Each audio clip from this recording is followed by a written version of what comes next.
ایک صاحب پوچھتے ہیں کہ دوران نماز اگر سجدے میں جاتے وقت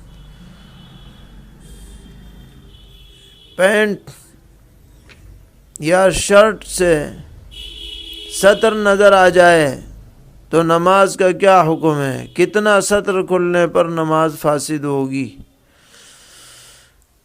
یہ اہم سوال ہے، اور خاص طور پر جو لوگ جینس اور شرٹ پہنتے ہیں ان کو اچھی طرح سمجھنا چاہیے کہ ناف سے لے کر کے اور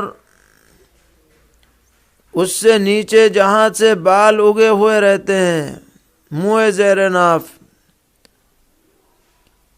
آگے کی جانب بھی اور پیچھے کی جانب بھی جو یہ حصہ ہے بدن کا، یہ ایک عضو کے درجے میں ہے۔ اور قاعدہ یہ ہے کہ ایک عضو بدن کا چوتھائی حصہ اگر کھلا رہ جائے 3 مرتبہ سبحان اللہ پڑھنے کے بقدر تو نماز فاسد ہو جاتی ہے۔ اس لیے اس کا لحاظ اور اہتمام رکھنا چاہیے کہ نماز کی حالت میں یہ حصہ یقیناً ڈھکا رہے، اس میں سے کچھ حصہ بھی ظاہر نہ ہو۔ اگر یہ 3 تسبیح کے بقدر چوتھائی حصہ ظاہر رہ جائے گا تو نماز فاسد ہو جائے گی۔ پوچھتے ہیں ہماری مسجد میں لوگ پہلی صف میں سنتوں کی نیت باندھ لیتے ہیں، جبکہ جماعت کھڑی ہونے کا وقت قریب ہوتا ہے تو شرعاً اس کا کیا حکم ہے؟ جب جماعت کا وقت قریب ہو تو اگلی صف میں سنتوں کی نیت نہیں باندھنی چاہیے تاکہ جماعت میں تاخیر نہ ہو اور دوسروں کو ناگواری اور انقباض نہ ہو۔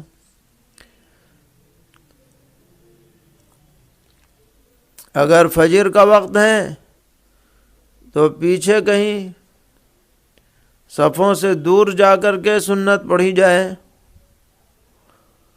اور اگر ظہر کا وقت ہے اور وقت تنگ ہے، جماعت کا وقت قریب آ گیا تو پھر ابھی سنتیں نہ پڑھیں بلکہ نماز کے بعد سنتیں ادا کر لیں۔ الغرض کوئی ایسا کام نہ کریں جس سے دیگر نمازیوں کو الجھن ہوتی ہو۔ اگر کسی نے ایک دینی کام کے لیے چندہ کیا، پھر اس میں سے کچھ رقم بچ گئی، تو کیا چندہ دہندگان کو اطلاع کیے بغیر کسی اور دینی کام میں وہ رقم لگا سکتے ہیں؟ کیونکہ چندہ دینے والوں کو پیسہ واپس کرنا بہت مشکل ہے۔ دوسری جگہ لگانے کی اگر ضرورت محسوس ہو تو اولیٰ تو یہی ہے کہ ان کو مطلع کر کے اجازت لے کر کے لگایا جائے، لیکن اگر اجازت لینا مشکل ہو تو بھی دوسرے اسی سے ملتے جلتے دینی کام میں لگانے کی گنجائش ہے۔ ایک صاحب سوال کرتے ہیں کہ ہماری کرانے کی دکان ہے جس میں چاول، آٹا، دال، تیل، نمک، صابن وغیرہ بہت سی چیزیں ہیں، تو سوال یہ ہے کہ اس تجارت کا کیا حکم ہے؟ اس دکان میں کرانہ جنرل اسٹور کے نام سے کن کن چیزوں کی فروخت جائز ہے اور کن کی نہیں، اور نفع لینے کی کیا حد ہے؟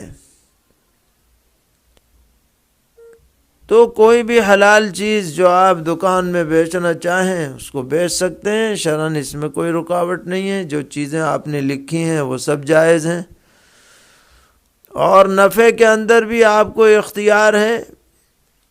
باقی مناسب یہی ہے کہ اتنا زیادہ نفع نہ رکھیں کہ لوگوں پر بوجھ ہو جائے۔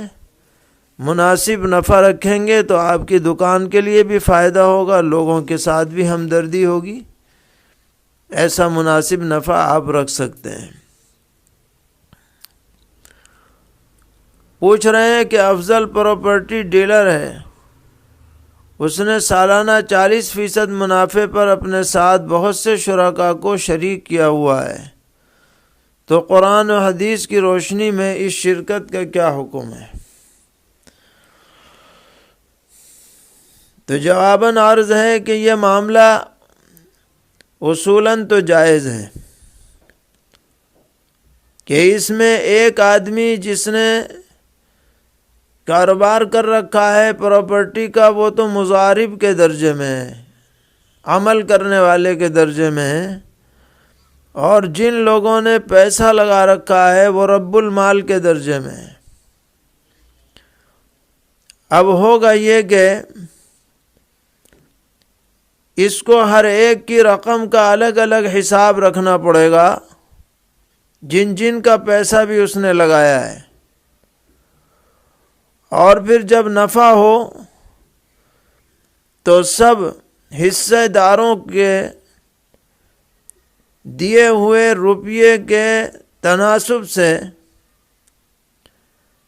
وہ نفع تقسیم کیا جائے گا، اور ہر ایک کے لیے 40% جو اس نے طے کیا ہے، 40% نفع اس کو ملے گا جس نے پیسہ لگایا ہے، اور 60% حصہ نفع کا اس کو ملے گا جو مضارب ہے، جو عمل کرنے والا ہے۔ لیکن اس میں سب سے زیادہ اہم بات یہ ہے کہ ہر ایک کی رقم اور اس رقم سے جو پراپرٹی یا پراپرٹی کا جتنا حصہ خریدا گیا اس کو پوری طرح ریکارڈ میں رکھنا پڑے گا، اس میں ایک پیسے کی بھی ہیر پھیر جائز نہیں، کیونکہ یہ مضاربت کا معاملہ اپنے اندر دیانت اور امانت اور وکالت کے معنی بھی رکھتا ہے۔